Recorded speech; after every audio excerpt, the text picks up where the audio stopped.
this epidemic. And in August, I announced nearly $300 million in funding for social and community housing projects across Nunavut. And on that same trip, our Liberal government, in partnership with the Iqaluit Association and the government of Nunavut, announced the creation of the Tuvalutuk Marine Protected Area. On that note, today I want to talk a little bit about what a re-elected Liberal government will do to fight for a better environment. Unlike the Conservatives, Liberals believe that climate change is a real emergency that we must address now. It's not something we can leave to our kids and grandkids to figure out. And I know the people of Iqaluit don't need any convincing on that. Like so many of our friends in the north, you are truly on the front lines of the fight against climate change. After this event, I'm looking forward to sitting down to discuss with elders about how climate change is affecting northern communities. It's a conversation that we need to have right across the country, but especially here. Canada is warming at twice the global rate, and our north is heating up at 3 times the global average. That means unpredictable and dangerous ice conditions for harvesters. It means disrupted Arctic ecosystems. It means species extinction. Climate change is threatening our jobs, our health, and our future. But we can fight it. With ambition and courage, we can take real climate action. We'll work in close partnership with Indigenous peoples to make sure we get this right. And together, we will lift the burden off the shoulders of future generations. À travers le monde, les jeunes nous montrent la marche à suivre. Ils posent des questions difficiles à leurs dirigeants à propos des changements climatiques. Ils veulent savoir ce qu'on va faire pour protéger notre planète et notre avenir. Les conservateurs n'ont pas de réponse à offrir. Mais nous, oui. On a un plan pour réduire la pollution, créer des emplois et faire en sorte que le Canada soit un chef de file dans l'économie de demain. C'est un travail qu'on a déjà commencé en mettant un prix sur la pollution, en interdisant les plastiques à usage unique et en préservant nos terres et nos eaux et en protégeant nos océans. If Canadians choose to put their faith in our Liberal team once again on October 21st, we'll go even further to protect the environment. We'll conserve even more of our land and water. We'll help people retrofit their homes. We'll build an economic ecosystem that drives clean tech innovation. We'll ensure that all Indigenous communities are off diesel and instead powered by clean, affordable energy like hydro by the year 2030, and we'll hit net zero emissions by the year 2050. My friends, the Conservatives don't have a real plan to protect our beautiful environment.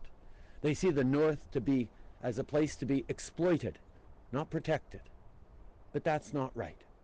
The people of Nunavut deserve a government that will fight for them every single day. A government that will make the investments needed to tackle the rising cost of living.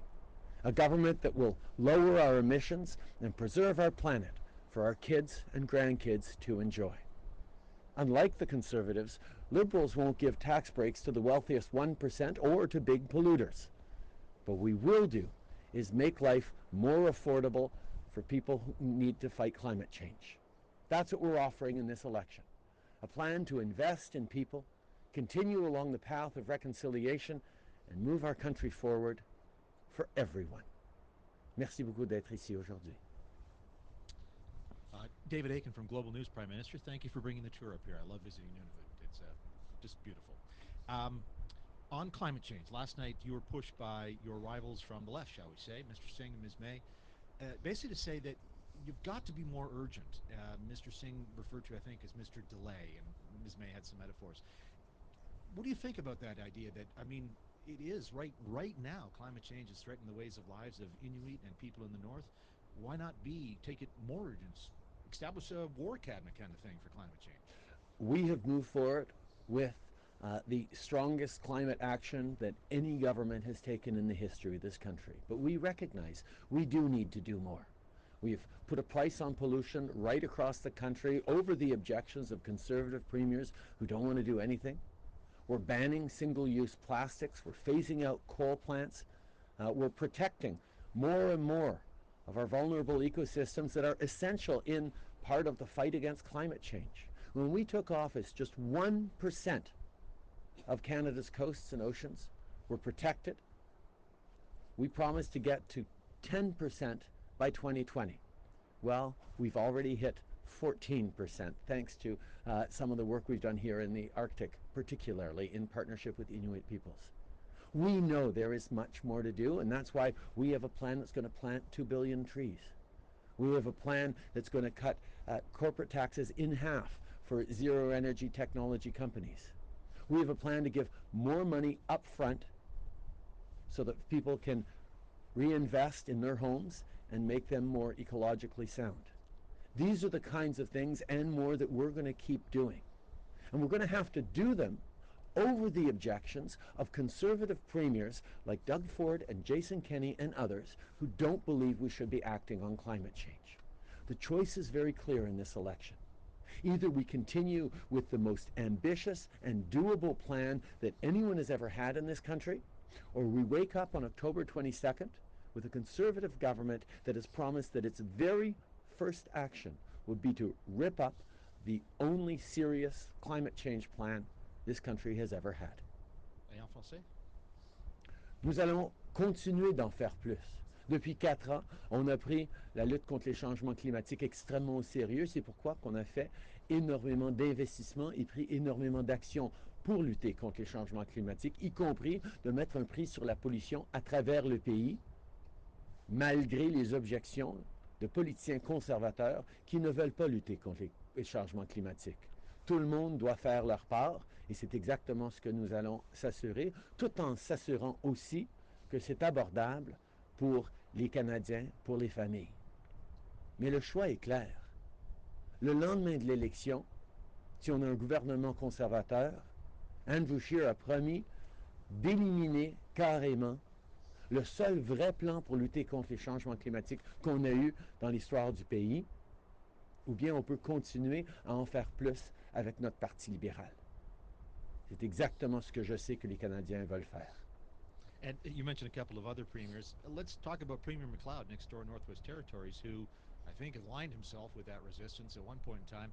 And his chief complaint, and the complaint of some Northerners, is that those of us in the South try to just want to have this as a big park, and that prevents people in the North from developing the resources here and continue their own prosperity. It's sort of the chief complaint of Premier McLeod, that you've sort of, the balance has gone too much the other way, and there would be like to be more resource development here in the North. That is very much why we put in place, in partnership with Northern communities, with Indigenous groups, and with the Northern premiers, an Arctic policy framework that sets out the priorities as seen by Northerners, that yes, include significant actions to protect our environment and fight climate change, but also significant investments in infrastructure so that we can continue to develop the opportunities, good jobs, and a good future here in this part of the country without putting at risk future generations.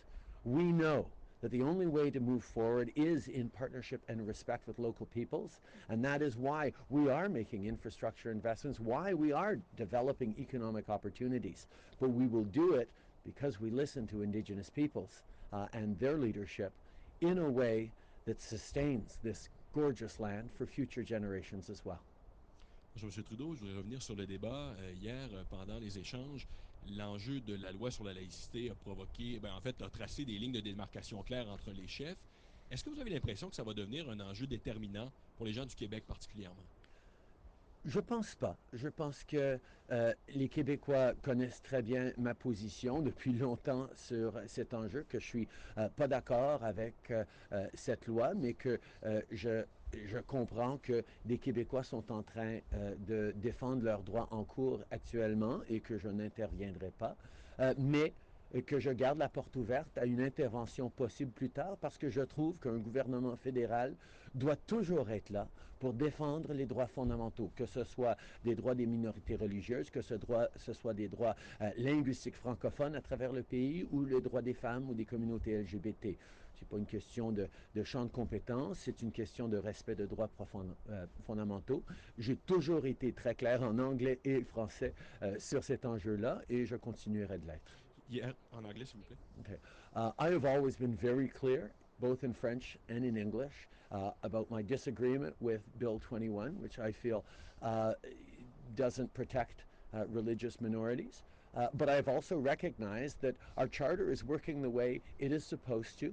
Canadians, Quebecers, have taken their government to court because they feel that law limits their fundamental freedoms. I have committed to not engage at this particular time in this particular process, but I have not ruled out a federal government weighing in at a later date on this issue because a federal government cannot ever rule out the need to stand up for fundamental freedoms, whether it is linguistic rights, whether it is diversity rights, LGBT rights, women's rights, or the rights of religious minorities. Hier, justement, vous avez utilisé votre position, c'est-à-dire de garder la porte ouverte pour vous distinguer de vos adversaires. Est-ce qu'il n'y a pas un risque d'envoyer des électeurs québécois indécis chez vos adversaires, notamment le Bloc québécois? Je pense que les Québécois savent très bien que je vais toujours défendre les droits fondamentaux. C'est ce que j'ai fait quand il est venu le temps de défendre les francophones en Ontario contre les coupures des conservateurs de Doug Ford. C'est ce que j'ai fait tout au long de ma carrière, de défendre les minorités. Les Québécois que je représente depuis 10 ans dans Papineau et même les gens à travers la province et le pays savent très bien que je ferai toujours ça. Je vais toujours défendre les droits fondamentaux. Prime Minister, I wanted to ask you about free speech under your government. You said that the government is committed to defending fundamental rights. And now that the election is on, we're living under a new section of the Canada Elections Act, Section 91. And under that law, people can go to prison for up to 5 years for publishing, tweeting false statements about a political leader's education, place of birth. If I were to tweet, for example, Justin Trudeau never went to school, Justin Trudeau is an American citizen, I could go to prison for that. That law is being challenged in court. Do you intend to defend it, and do you feel that it overreaches into Canadians' free speech rights? We recognize that one of the cornerstones of democracy is free speech, and the ability of people to debate openly and to make decisions about who they are going to vote for and who they're going to elect to manage the direction of their country. And that important choice that citizens must make at election time needs to be informed, needs to be not twisted or torqued in deliberate ways by falsehoods. And it's a very delicate balance to walk between upholding our democracy by ensuring that people are not misleading citizens, while at the same time making sure that citizens have access to a full range of views and perspectives. We're in a world right now where we've seen the impact of the kinds of polarization, the kinds of politics, of misinformation, of fear and division, whether we look at what's happening in the UK or what's happening in the United States. There are reasons to acquire and to develop new tools to make sure that Canadians and people in democracies can be informed as they want to be able to make the right decisions for their future in a way that respects free speech. We have made an approach, we have developed an approach that is going to be protecting Canadians from misinformation. We recognize that this is a careful line to walk, and we will continue to walk it with Canadians. So talking about that balance, I know your government is also looking at bringing back Section 13, which was cancelled by the Harper government. It was widely criticized as being overly broad and a crude tool that repressed free speech. So will you bring that law back? Will you change it from how it used to be? How far do you plan to go in restricting expression if you're reelected? We have been consulting with experts, with academics, with various community groups, and with people right across the country on all sides of the political spectrum. And we have recognized that the dissemination of hatred and violence on the internet is not an area that we have sufficient laws to cover. You can get away with saying things on the internet that you could never get away in a within a public square. And we need to make sure that laws are there to protect people in a virtual space as much as they would in a real life space. But getting that balance right, again, is something that our friends and like-minded countries around the world are struggling with, as are we. We were pleased to be part of the Christchurch Declaration on fighting terrorism on the internet. But we recognize there is much more to do, and we will be looking at ways to both protect the fundamental importance of free speech while at the same time ensuring that everyone is safe in our democracy. Last night, Mr. Scheer led off the debate by calling you a phony, a fraud, and a fake feminist. Do you think that the tone of the rhetoric has changed in this campaign versus 2015, and if so, why do you think that has changed? I was actually happy that the debate last night talked so much about the environment. We ended up talking about climate change through all the different themes of the debate, and it really is the challenging issue of our time that Canadians are going to be called to make a choice on. And the choice is very clear of whether or not they wake up on the 22nd with a government that, as Andrew Scheer has said, has pledged that the very first thing he'll do is rip up the only real climate change plan that any Canadian government has ever had. This is something that we know is not what Canadians want to do. And in Mr. Scheer's approaches last night, I think he made it very clear that he thinks this election is about me. This election isn't about me. This election is about Canadians and an essential choice they have to make as to whether we continue to move forward and be even more ambitious in the hard work we've done over the past 4 years, or we go back to a Harper vision of what this country was for 10 years.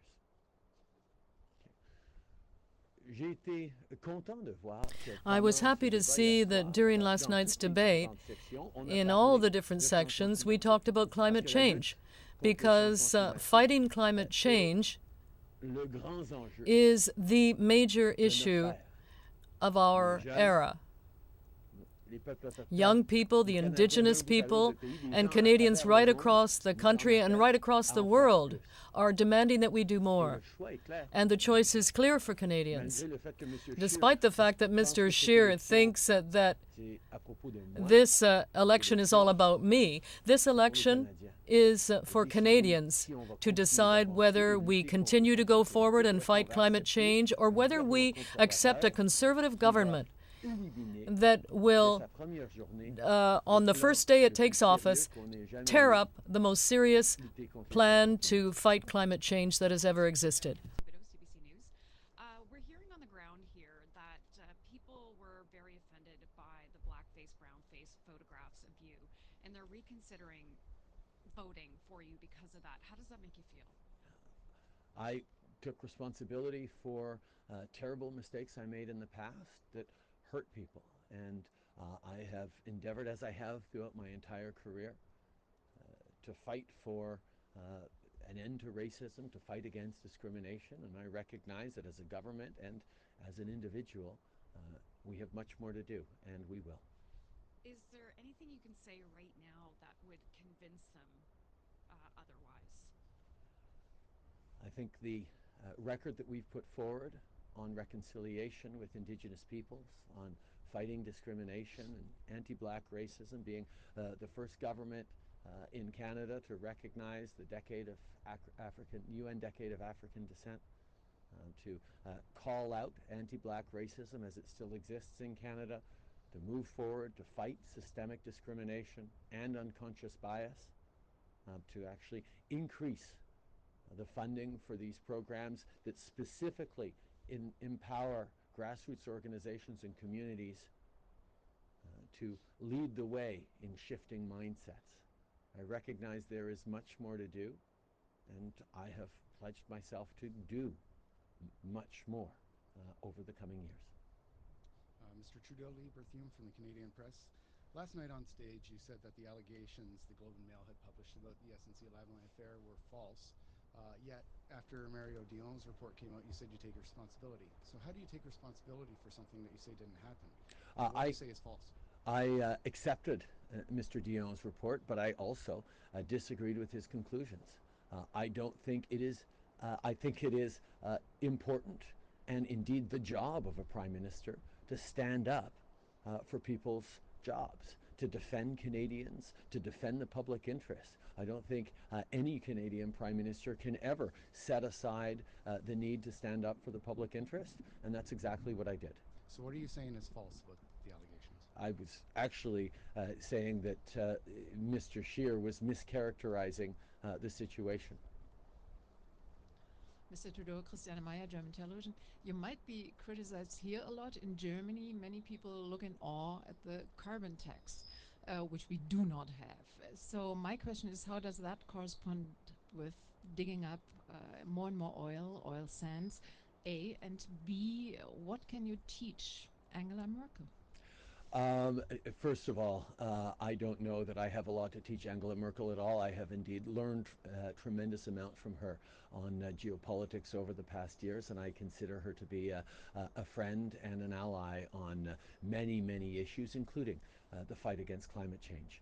Here in Canada, we know that putting a price on pollution is one of the best ways to move forward to both reduce our emissions and ensure that Canadians can afford the transition towards clean energy, because as we put a price on pollution, we are returning more money to 8 out of 10 Canadian families through our tax system than they will be paying with the new price on pollution. So making sure we are fighting climate change and keeping it affordable for people is the solution we've put forward in Canada that I know a lot of countries around the world are looking at with interest. And indeed, we do know we need to transition to a cleaner economy, but we also know that that transition will not happen overnight, that there is still a need for fossil fuels in Canada and around the world. And when faced with a choice of accepting a deep discount from the United States on the fact that we can only export oil, or 99% of our oil, to the United States versus reaching new markets and getting closer to global prices for it, or whether it's facing the fact that over the past few years, because of a lack of pipeline capacity, oil by rail has increased astronomically, which is both more polluting and more dangerous for communities. We know that investing in a pipeline and ensuring that all the profits, the hundreds of millions of dollars of profits, get invested in a clean energy transition and a fight against climate change is an essential part of the path forward. But part of the plan on twinning the Trans Mountain pipeline was ensuring that Alberta put an absolute cap on their oil sands emissions, which means the TMX project fits within our ambitious plan to actually reach and surpass our 2030 climate change targets. Quickly, how far up would the price have to go to make a difference? We have committed to continue to increase the price on pollution up until 2022. And then in 2023, we get to have an election again to talk about what the next steps are on the price of pollution. We've made very clear what our plan is to increase the price on pollution, and I know there are a number of economists out there who talk about need for a much higher price on pollution, but that is absent any other actions. And what we've actually done is a tremendous range of other actions on fighting climate change. That means that the plan that we've laid out to increase the emission, the price on pollution until 2022 is responsible and reasonable and ambitious. Et, nous nous sommes engagés d'augmenter ce prix sur la pollution tous les ans jusqu'en 2022. Et en 2023, on aura la chance d'avoir des élections fédérales qui vont nous permettre de discuter des prochaines étapes, et les Canadiens vont pouvoir prendre une décision à ce niveau-là. Notre plan est ambitieux, il est faisable, et c'est exactement ce que M. Scheer va éliminer si il devient Premier ministre. Et c'est ça le choix auquel les gens font face. Est-ce qu'on va continuer avec un plan ambitieux et réalisable, ou est-ce qu'on va retourner à l'ère Harper où le gouvernement fédéral ne faisait rien pour lutter contre les changements climatiques? Jackie, CBC North. Climate change is affecting us the most here in the Arctic. How will the Liberal government address mitigation measures we need here in the Arctic, such as retrofitting green housing initiatives here in the Arctic, and how will you get the North off of diesel? We recognize that the impacts of climate change are felt much greater here in the North by Northerners when they have such a smaller contribution to Canada's overall footprint than just about any other part of the country. We recognize that this is an extra burden on top of communities that already face incredibly high costs of living, which is why we have been so committed to investing in the North, to investing in infrastructure, to investing in housing, to investing in new fiber optic cables for better broadband, to investing in food security and in Nutrition North. We recognize there is more to do, and I'm looking forward to sitting down with elders this afternoon to talk about their experiences around climate change and what more we can all do together. But we made a very different choice than conservative governments of the past in our desire to invest in communities as opposed to cuts and balancing the budget at all costs. And that, once again, is the choice that Canadians are facing in this upcoming election, the choice that Northerners are facing between a Liberal candidate, a Liberal MP, and Megan Pizza-Lyle, who will be part of the fight to invest more and help communities both mitigate against climate change and grow opportunities for future generations, or a conservative approach that failed the North by not fighting climate change, that failed the North by not investing in the infrastructure that people of the North so deeply need. Hi, Emma Tranter, New Natsiak News. You just mentioned Nutrition North. In your 2015 platform, you said that you would make Nutrition North more transparent and accountable. That doesn't really seem to be the case. Nunavummiut are still fighting high prices, fighting food insecurity. What promises are you making to Nunavummiut to fight food insecurity? Well, the first thing is we did significantly improve Nutrition North by bringing in more transparency and more accountability, but we continue to recognize that there is more to do. Northerners still face unacceptably high prices for basic necessities, and we will do more.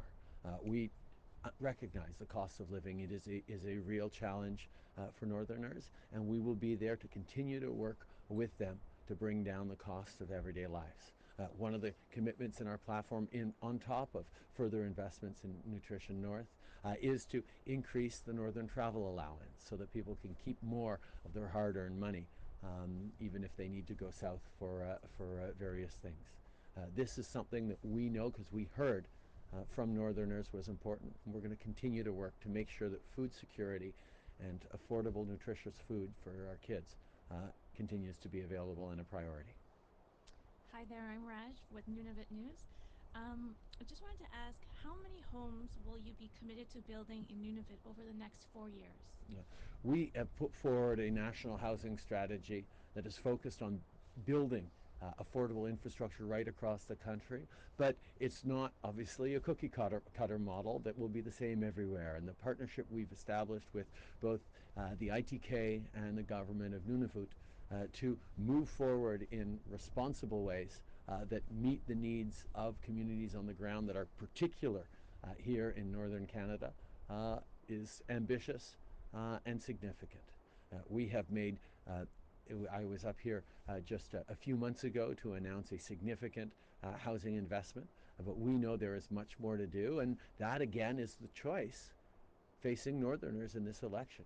Do we keep moving forward with a government that is committed to invest in the North, or do we go back to the Harper years where a Conservative Prime Minister came up to visit every now and then but did not invest in the needs of the communities. Last question on that list. Ian Oster from the New York Times. We're well into an election campaign where you and Mr. Scheer have presented very differing ideas on a number of things, but particularly how to deal with climate change. Yet we've seen very little movement for either of you. What's going on? Is the country divided on this issue? Is it tuned out? Why is, at this point, nothing changed? We recognize in conversations with Canadians right across the country, in the numbers of young people who've stepped up to protest in the streets and demand climate action, that there is a consensus right across the country that fighting climate change is necessary, not just for future generations and our planet, but for the economy of tomorrow, for the jobs our kids and grandkids are going to have. At the same time, right across the country, as you've pointed out, Conservative premiers that have promised to do nothing on fighting climate change have gotten elected, from the Rockies to the Bay of Fundy. They don't think we should be fighting climate change, and they did get elected. So in this election, Canadians are facing a choice of doubling down on Conservative leadership across the country that doesn't think we should be acting on climate change, that has promised to rip up the only serious plan to fight climate change that Canada has ever had, or elect a government that's going to stand strong against premiers like Doug Ford and Jason Kenney, who not only want to cut services for people, want to do nothing on climate change, and don't understand that you can't have a plan for the future of the economy if you don't have a plan to protect the environment. And I am confident from the conversations I've had with Canadians that nobody wants to wake up on the 22nd of October with no plan for the future of our kids. Merci beaucoup tout le monde.